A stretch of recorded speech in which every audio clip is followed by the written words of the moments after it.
ஓம் ஸ்ரீ வராகி தாயே போற்றி. என் அன்பு குழந்தையே, பலமுறை உன்னை தேடி வந்த இந்த வராகி அம்மாவை அலட்சியம் செஞ்சுட்டு மறுபடியும் மறுபடியும் போய் சிக்கல்லையும் பிரச்சனையிலையும் மாட்டிக்கிட்டு இருக்க உன்னை பார்த்து பாவப்பட்டு தான் இப்போது நானே உன்னை தேடி வந்தேன். இந்த முறையும் அலட்சியம் செஞ்சிட்டினா அதுக்கப்புறம் யாரால இருந்தும் உன்னை காப்பாற்ற முடியாது. இந்த வராகி அம்மா நான் சொல்றத முழுசா கேளு. நான் உனக்கு கொடுத்த வாக்குகளை எல்லாம் நிறைவேற்றி சர்வ நிச்சயமாக நீ சந்தோஷப்படும்படியாக அழகாக எல்லா விஷயங்களையும் நடத்தி முடிச்சிடுறேன். ஓ மகிழ்ச்சிங்கிறது உன் கைகளில் தான் இருக்கு. ஒருபோதும் அடுத்தவங்க கிட்ட போய் நீ மகிழ்ச்சியா இருக்கிறதுக்கு என்ன செய்யணும்னு கேட்காதே, தேடாதே. அடுத்தவங்க எப்படி மகிழ்ச்சியா இருக்காங்கன்னு பாரு. எதன் மூலமா அவர்களுக்கு மகிழ்ச்சி கிடைச்சதுன்னு பாரு. அதை நீயும் உன் வாழ்க்கையில தேடி சம்பாதிச்சு உணர்ந்து உயர்ந்து கொள்ளணுமே தவிர அடுத்தவங்கிட்ட இருக்கிறத பார்த்து பொறாமப்படுறதும் அவன் நல்லா இருக்கானேன்னு பார்த்து ஏங்கவும் கூடாது. நீ தனியாக இருந்தாலுமே கூட மகிழ்ச்சியாகத்தான் இருக்கணுமே தவிர அன்புக்காக ஏங்கி அவமானப்படக்கூடாது என் செல்லமே. ஏன்னா அடுத்தவன் அன்பு வைக்கிறதுன்றது பெரிய விஷயம். ஆனால் அடுத்தவங்க அன்பு வைக்கலையேன்னு ஏங்குறது மிக மிக கஷ்டமான ஒரு விஷயம். அடுத்தவங்க உன்னை புரிஞ்சுக்குவாங்க, புரிஞ்சுக்க மாட்டாங்க, எப்படி வேணா இருக்கலாம். ஆனால் நீ எப்போதும் எல்லாரையும் புரிஞ்சுக்கிட்டு அதுக்கப்புறமா அவர்கள் மீது அன்பு செலுத்தவும் நட்பு செலுத்தவும் தயாராக இரு. உன் ஆள் மனசுல ரொம்ப நாளாக ஒரு கனவு இருக்குன்னு எனக்கு தெரியும்.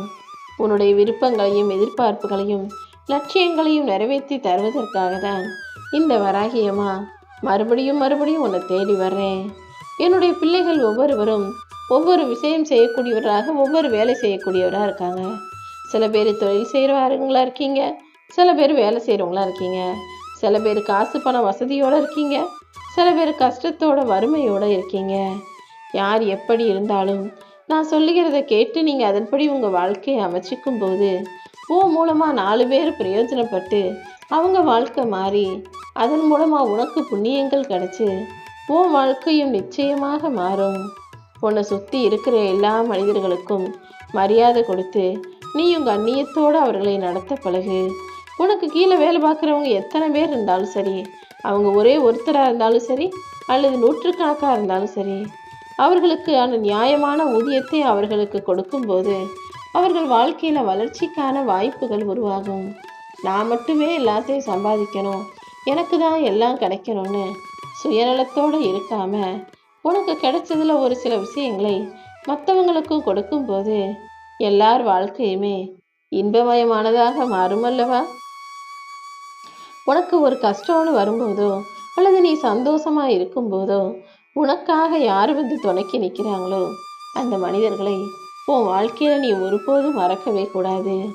ஏன்னா இந்த கலியுக காலத்துல எந்த எதிர்பார்ப்பும் இல்லாம யாரும் யார்கிட்டையும் பழகிறது கிடையாது. இதை தாண்டியும் ஒருத்தர் உன்கிட்ட எதையுமே எதிர்பார்க்காம உன்கிட்ட அன்பு வைக்கிறாங்க, பாசம் வச்சிருக்காங்க, உன்கிட்ட அன்பா நடந்துக்கிறாங்க, உன்னை நல்லபடியா கவனிச்சுக்கிறாங்கன்னா ஒருபோதும் அவங்கள காயப்படுத்தாதே. உன்னை பெற்றவங்களும் இதே வரிசையில தான் இருக்காங்க. அதாவது உன்கிட்ட எதுவுமே எதிர்பார்க்காம உனக்கு நல்லதை சொல்லி உன்கிட்ட அன்பையும் பாசத்தையும் கொடுத்து உனக்காக இந்த வராகியம்மாவிடம் வேண்டுதல் செய்பவர்களாக இருக்காங்க. யாரா இருந்தாலும் என்னுடைய பெற்றோர்கள் எனக்காக நல்லது செஞ்சது போல நான் அவர்களுக்கு செய்யணும்னு யாராவது ஒரு ஆள் நினைச்சா கூட அவங்களுக்கு வாழ்க்கையவே நான் வரப்பிரசாதமாக கொடுப்பேன். நீ எப்போதுமே உன் பெற்றவங்களை நல்லபடியா சந்தோஷமா வச்சுக்கணும்னு நினைச்சினா உன் வாழ்க்கை கடந்த காலத்துல நீ எப்படி வேணா இருந்திருக்கலாம். அதை நினைச்சு கவலைப்பட்டுக்கிட்டே இருக்காம இந்த நிகழ்காலத்தை நீ நல்ல விதமாக வாழும்போது உன் வருங்காலங்கிறது தானாகவே மாறிவிடும். மொத்தத்துல உன் வருங்காலம் எப்படி இருக்கணுங்கிறத உன் கைகளில் தான் நான் கொடுத்துருக்கேன். இன்னைக்கு நீ வாழக்கூடிய வாழ்க்கை முறையை பொறுத்து தான் உன் வருங்காலம் அமைய போகுது. எந்த சூழ்நிலையும் எதுக்காகவும் கோபப்படாத. நிதானமா அமைதியா பொறுமையா தைரியமா நீ இருக்கணுமே செல்லமே. அதாவது கோபப்படும் போது தான் சில பேர் ஆவேசப்பட்டு கத்தி பேசி திட்டி சண்டை போடுறீங்க. அப்படி கோபம் வரும்போதெல்லாம் உன் மனசை அமைதிப்படுத்திக்கிட்டு நிதானமாக இருக்க கற்றுக்கோ. ஏதாவது ஒரு விஷயத்தில் என்ன செய்யறதுன்னு தெரியாமல் குழப்பம் அடையும் போது குழப்பத்தில் எந்த முடிவும் எடுக்கக்கூடாதுன்றதை புரிஞ்சுக்கிட்டு அந்த நிமிஷத்தை அமைதியாக செலவிடு. துன்பம் வரும்போது தான் இன்னும் நீ தைரியமாக இருக்கணும். தோல்வி வரும்போது பொறுமையும் வெற்றி வரும்போது தன்னடக்கமும் உனக்குள்ள இருந்துருச்சுன்னா உன் வாழ்க்கையே இனிமை உள்ளதாக மாறிடும் என் செல்லமே.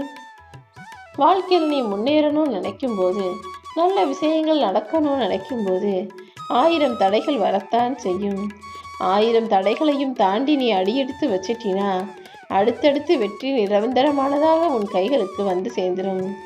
எந்த ஒரு செயலை செய்யும் போதும் இதை செய்யணுமா, இது இப்போ அவ்வளோ தூரம் கஷ்டப்படணுமான்னு யோசிக்காம முழு ஆர்வத்தோட இது நல்லபடியாக முடியும் நடக்கும்னு நம்பிக்கையோடு நீ செய்யும்போது அந்த விஷயத்தில் வெற்றி நிச்சயமாக உனக்கு கிடைச்சே தீரும். உன் குறிக்கோளிலும் உன்னுடைய லட்சியத்திலும் நீ கவனம் செலுத்தும் போது நிச்சயமாக உன் இலக்கை அடைவாய். உன் வாழ்க்கையிலையும் நீ எதிர்பார்த்த வெற்றியை இந்த வராகியம்மா உனக்கு கொடுப்பேன் என் செல்லமே. எந்த விஷயம் எங்கே கிடைக்குதோ அதை அங்கே பெற்றுக்கொள். கிடைக்காத இடத்துல மற்றவங்களுக்கு அதை கொடுத்துட்டு போ. வாழ்க்கையில் மகிழ்ச்சிங்கிறது அவ்வளோதான். அதாவது கிடைக்கும் போது சரி சரின்னு சந்தோஷமாக ஏற்றுக்கணும். கிடைக்காத போதும் இல்லாத போதும் அதை பெருசாக நினச்சி வருத்தப்படாமல் நமக்கு ஆண்டவன் என்ன கொடுக்கணுன்னு இருக்கோ அது நமக்கு கிடைச்சே தீருன்ற நம்பிக்கையோட அடுத்த அடியை எடுத்து வச்சு போய்கிட்டே இருக்கணும். வாழ்க்கையில் மகிழ்ச்சிங்கிறது மற்றவங்களுக்கு ஏதாவது கொடுத்து மகிழ வைப்பதில் தான் இருக்குதுன்றதை புரிஞ்சுக்கோ. நீ மட்டும் சம்பாதிக்கணும், நீ மட்டும் நல்லா இருக்கணும்னு நினைக்காம உன்னால் முடிஞ்ச உதவியை மற்றவங்களுக்கு செய்யும்போது அதன் காரணமாக மற்றவர்கள் மகிழ்ச்சி அடையும் போது உன் வாழ்க்கையும் தானாகவே மாறிடும் என் செல்லமே. அடிப்படையாக உனக்கு கிடைக்க வேண்டிய விஷயங்கள் கூட கிடைக்காம நீ வாழ்க்கையில் எவ்வளவு கஷ்டப்பட்டு இப்போது இந்த நிலைமைக்கு வந்திருக்கன்னு எனக்கு தெரியும். இனிமேலும் உன்னை எதுக்காகவும் யார் முன்னிலையிலும் கஷ்டப்பட விட மாட்டேன். நீ எதிர்பார்த்ததையெல்லாம் நிச்சயமாக நானே உனக்கு கொடுக்குறேன். நீ ஒவ்வொரு விஷயத்திலும் சரியான முயற்சிகளை மட்டும் செஞ்சினா போதும். ஏன்னா இந்த உலகத்தில் சாதனை படைச்ச எல்லாருமே முதல்ல ஒரு சின்ன விஷயமா முயற்சின்ற ஒன்று தான் தொடங்கியிருக்காங்க. தொடர்ந்து முயற்சியும் பயிற்சியும் செய்ததால் மட்டும்தான் பல பேர் இந்த உலகத்தில் சாதனை படைச்சிருக்காங்க. நீயும் உனக்குன்னு ஒரு விஷயத்தை குறிக்கோளாக வச்சுக்கிட்டு அதை அடைவதற்கான வேலைகளை முயற்சியையும் பயிற்சியையும் தொடர்ந்து செய்யும்போது உன் இலக்கை நீ அடைவதை யாராலுமே தடுக்க முடியாது என் செல்லமே. இந்த உலகத்தில் மனுஷனா பிறந்த எல்லாருமே முயற்சி செஞ்சால் சாதிக்க முடியாததுன்னு எதுவுமே இல்லை.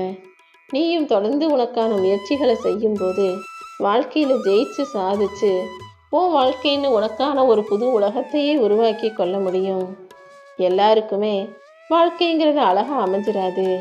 ஆனால் அமைஞ்ச வாழ்க்கையை அழகாக மாற்றிக்கிறதுன்றது உன் கைகளில் தான் இருக்கு என் செல்லமே. நீ எந்த அளவுக்கு உழைச்சி வேலை செஞ்சு முயற்சி செஞ்சு முன்னேறியோ அந்த அளவுக்கு உன் வாழ்க்கை உன்வசமாக மாறிடுங்கிறத புரிஞ்சுக்கோ. சும்மா எதுக்கெடுத்தாலும் பயப்படாம தைரியம் இருக்கிற மாதிரி நடக்க கற்றுக்கோ. பயங்கிறது வேற ஒன்றும் இல்லை, தைரியமாக இருக்கிற மாதிரி நடிக்கிறது தான். இந்த உலகத்தில் இருக்கக்கூடிய மனிதர்களை யாருக்குமே பயம் இல்லைன்னா நினைக்கிறேன். ஒவ்வொருத்தரும் ஒவ்வொரு விதத்துக்கு பயந்தவர்களாக ஒவ்வொரு விஷயத்துக்கு பயப்படுறவங்களாக தான் இருக்காங்க. ஆனால் என்ன, தான் பயப்படுறோன்றதை வெளியே காட்டிக்காம தைரியமாக இருப்பவர்கள் போல நடந்துக்கிறாங்க.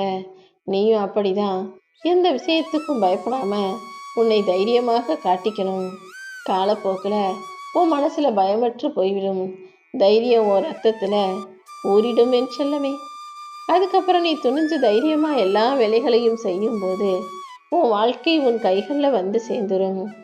வாய்ப்பும் வசதியும் சூழ்நிலையும் கிடைக்காமலேயே ஒருத்தன் சரியாக இருக்கான் உத்தமனாக இருக்கான்றது பெரிய விஷயம் இல்லை. ஒருத்தனுக்கு தப்பு செய்ய வாய்ப்பு கிடைச்சோம் அவன் எந்த தப்பும் செய்யாமல் எந்த தவறான விஷயங்களிலும் ஈடுபடாமல் இருப்பது தான் உண்மையிலேயே அற்புதமான விஷயம். நீயும் அப்படி தான் இருக்கணும். எப்போவுமே வாய்ப்பு கிடைச்சா அடுத்தவனை ஏமாத்திடலாம், அடுத்தவனை ஏமாற்றி காசு சம்பாதிச்சிடலாம் நினைக்காம எந்த சூழ்நிலையிலுமே நான் தவறாக சிந்திக்க மாட்டேன், தப்பு செய்ய மாட்டேன்னு உண்மையாக இருக்க பழகு. யார் உதவியும் இல்லாமல் உன்னால் சொந்த காலில் சுயமாக நின்று ஜெயிச்சு காட்ட முடியுன்றதை ஞாபகம் வச்சுக்கோ. நீ என்னெல்லாமோ ஆகணும்னு சின்ன வயசில் ஆசைப்பட்ட, இப்போ இவ்வளோ வயசு ஆனதுக்கப்புறம் பேசாமல் குழந்தையாவே இருந்திருந்தா நிம்மதியாக இருந்திருக்கலாமே நீ ஏங்குற அளவுக்கு வாழ்க்கை உனக்கு பெரிய பாடத்தை கற்றுக் கொடுக்குது தானே. உன் குழந்தை பருவத்தையாவது நீ மகிழ்ச்சியாக வாழ்ந்தியான்னு கேட்டா இல்லைன்னு தான் சொல்லுவேன். ஏன்னா அந்தந்த வயசுல அனுபவிக்க வேண்டிய சந்தோஷத்துல பாதி விஷயங்கள் உனக்கு கிடைக்கவே இல்லை. எவ்வளவோ கஷ்டப்பட்டு தான் ஒவ்வொரு வயசுலையும் ஒவ்வொரு விஷயங்களை கடந்து வந்த. இப்போதும் இதற்கு மேலும் நீ கஷ்டப்படக்கூடாதுன்னு, உன்னை கஷ்டப்பட விடக்கூடாதுன்னு முடிவு எடுத்துட்டு தான் இந்த வராகியம்மா நீ ஆசைப்பட்ட வாழ்க்கையை உன் கைகளில் தருவதற்காக உன்னை தேடி வந்தேன். பசியோடு இருக்கிறவங்களுக்கு கொஞ்சம் உணவு கொடுத்தீனா அதன் மூலமாக அவர்கள் முகத்தில் வர சந்தோஷத்தை பார்க்கும்போது இந்த உலகத்திலேயே நீ சொர்க்கத்தை நொடிப்பொழுதில் அனுபவிக்க முடியும். யாராவது பசின்னு வந்தா இல்லைன்னு மட்டும் சொல்லாதே என் செல்லமே. உனக்கு இருக்கிறது போக அவங்களுக்கு கொஞ்சம் கொடு. இல்லை எதுவுமே அதிகமாக இல்லைனாலும் உன்னுடைய அளவில் இருந்து கொஞ்சம் அடுத்தவங்களுக்கு கொடுத்து உதவும் போது அது உனக்கு மன நிறைவையும் வாழ்க்கைக்கான சந்தோஷத்தையும் நிச்சயமாக கொடுக்கும். பேராசை எப்போ முடியுதோ அப்போதுதான் மகிழ்ச்சி தொடங்கும். புன்னகை எப்போது தொடங்குதோ அப்போது வாழ்க்கையே அழகானதாக தொடங்கிவிடும். நீ எப்பவுமே மனசை மகிழ்ச்சியாக வச்சுக்கிட்டு முகத்தில் புன்சிரிப்பை வச்சுக்கிட்டு எல்லார்கிட்டையும் அன்போட பண்போட பாசத்தோடு நடந்து கொள்ளும்போது அதன் பலனாக உன் வாழ்க்கையில் நீ வெற்றியை எட்டி பிடிப்பாய். உனக்குள்ள திறமை இருக்கட்டும். அந்த திறமைக்கு ஏற்றாற் போல மிக பெரிய விஷயங்களை நீ தேடு. திறமையும் தேடலும் சரியாக இருக்கும்போது, நீ பொறுமையாக பக்குவமாக காத்திருக்கும் போது உன் லட்சியத்தில் நீ ஜெயிச்சிடுவாய் என் செல்லமே. உண்மை என்னன்னா, காசு பணம் வச்சிருக்கவங்க யாருமே பெருசா அலட்டிக்க மாட்டாங்க. பெருசா படபடமா ஆடம்பரமா செலவு செய்ய மாட்டாங்க. ஆனா சரியா காசு பணம் இல்லாதவன் அரைகுறை பணக்காரன் பாதியில பணக்காரன் ஆனவங்க தான் ரொம்ப அலட்டிக்கிட்டு ஆடம்பர வாழ்க்கை வாழ்பவர்களாக இருப்பார்கள் என்பதை நீ கொஞ்சம் புரிஞ்சு அதுக்கேத்தாற் போல நடந்துக்கோ. உன் வாழ்க்கை எவ்வளவு மாறினாலும் எவ்வளவு வசதி வாய்ப்புகள் உனக்கு அமைஞ்சாலும் நீ எப்போதுமே எளிமையாக வாழ்க்கையை வாழணுன்றதை புரிஞ்சுக்கோ.